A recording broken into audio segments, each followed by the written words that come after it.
Hi guys, for today's video tayo magkukwentuhan about dun sa pangyayaring nagaganap o pagbabagong nagaganap sa Miss Universe 2023. For this edition, meron tayong dalawang transgender woman na kasali, si Miss Netherlands and Miss Portugal. Kung titignan mo itong dalawang transgender woman na to, hindi sila magpapadalo guys sa ganda.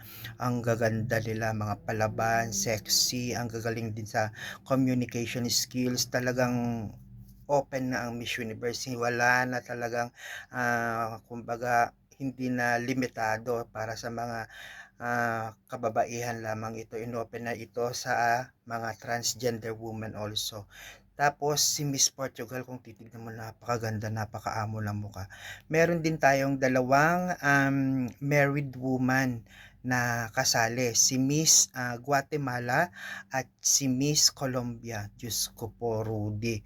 Tignan mo naman itong dalawang nanay na to. Sino mag-aakalang ang Miss Colombia is may anak na at may asawa. Ang ganda, ang sexy. Tapos may abs pa tong babaeng ito. Gayon din si Miss Guatemala. Diyos ko, ang sexy, ang tangkad, ang galing ng pasarela din niya. So, good luck talaga dito sa dalawang nanay na to. And lastly, meron din tayong kasaling plus size queen na si Miss Nepal. Si Miss Nepal, sa pagkakaalam ko, meron tong disorder eh. So, ano't ano pa man yung mangyayari sa kanya, talagang itinatayo niya ang kanyang bandera. Plus size beauty queen is all accepted in Miss Universe. So, yun lamang guys ang ating pag-uusapan ngayon. So maraming salamat. Aabangan natin ang pangyayari sa Miss Universe 2023. Thank you.